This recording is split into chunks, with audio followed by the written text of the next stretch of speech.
Solomon Islands, December 1942. High above the Solomon Islands, the sky is fire and thunder. A formation of B-17 bombers crawls through the clouds, engines roaring, the air shaking with flak bursts. Inside one of them, 19-year-old Eddie Kowalski stands at his post, the waist gunner. His world is a vibrating metal cage, cold air biting through every seam. A shape flashes across his window. A Japanese Zero, moving so fast it looks unreal. Eddie reacts instantly. He grabs the twin handles of his .50 caliber Browning, squeezes the trigger, and watches streaks of tracer fire rip through the sky. But the Zero doesn't even flinch. The glowing bullets slide past its tail like sparks off a blade. Within seconds, it's gone. Eddie curses, reloads, and scans the sky again, his heart hammering louder than the engines. He doesn't know it yet, but he's just joined thousands of gunners across the world who were losing a different kind of battle.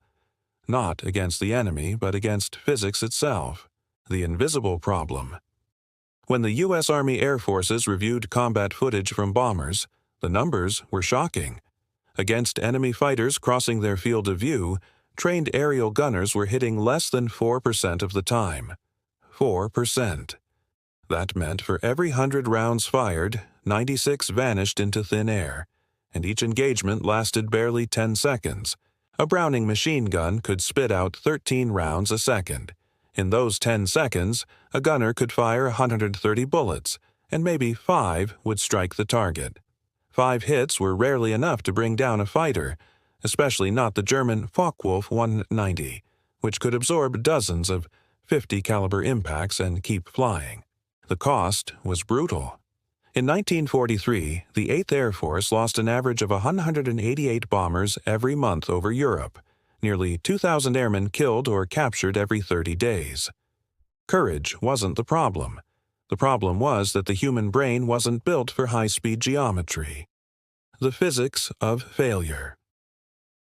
At 300 miles an hour, a Zero or Messerschmitt could cross a gunner's view in less than 2 seconds, and in the time it took for a bullet to travel the 300 yards between planes, barely a third of a second, that enemy had already moved 100 feet ahead. Every instinct told the gunner to aim at the target, but the laws of motion demanded something else, to aim ahead, at empty air where the target would be when the bullet arrived. That's called deflection. And it's what every rookie struggled with. The mind refused to believe it. You could see the enemy right there in your sights, and yet you had to aim away from him.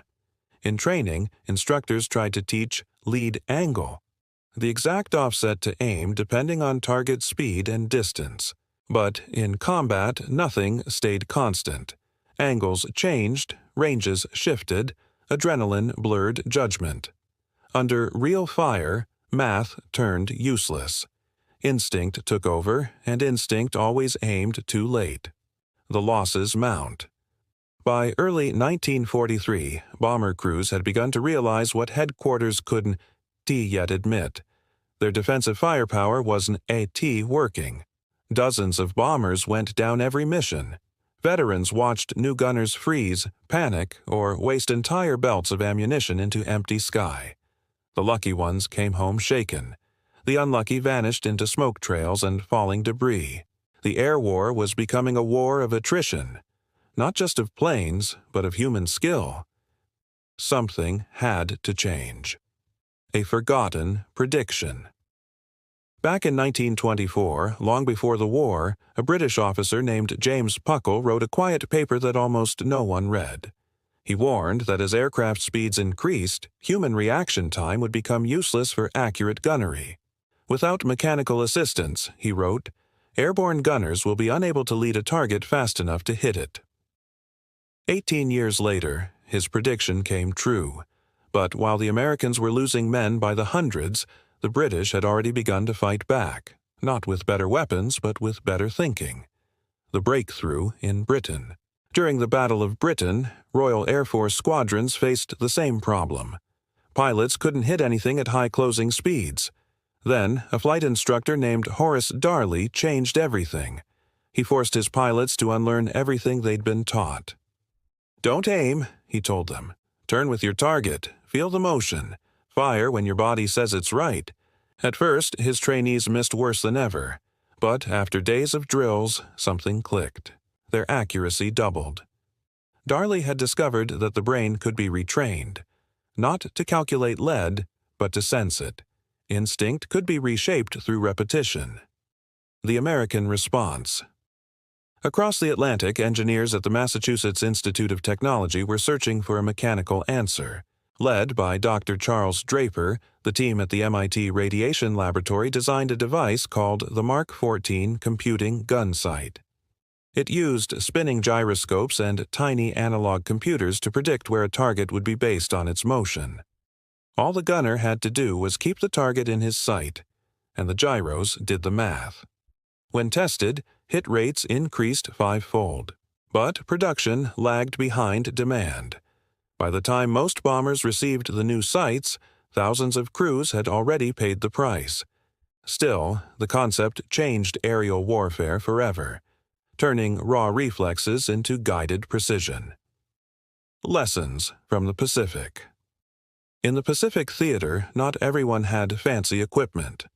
A gunner named Bill Fleming serving on B-24s developed his own method. Instead of using instruments, he kept a notebook, recording every burst and every confirmed hit.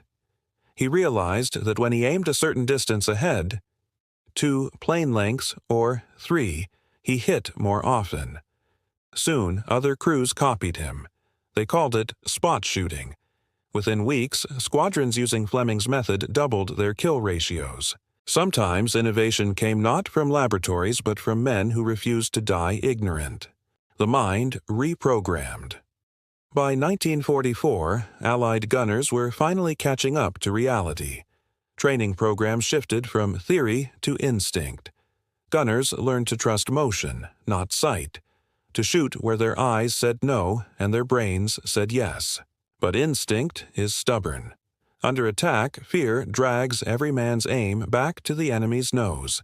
Psychologists later called it threat fixation, the brain's refusal to believe in invisible geometry. Only endless drills could erase it.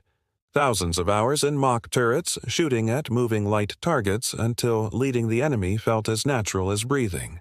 The best gunners stopped thinking altogether. They entered a state soldiers later described as no mind.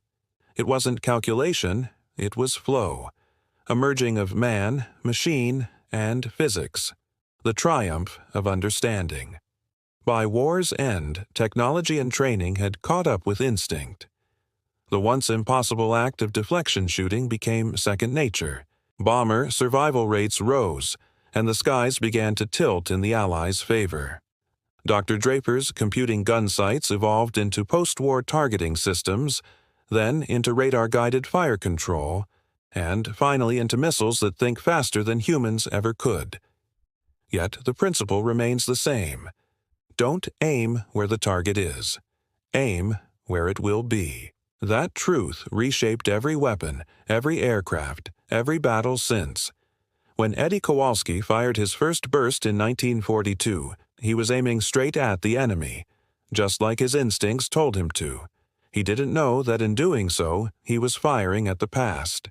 War forced ordinary men to learn something extraordinary, that survival meant trusting what you couldn't see, and believing in the math of the future more than the comfort of instinct. It wasn't just about bullets and planes. It was about how humans learned to fight not just their enemies, but their own nature.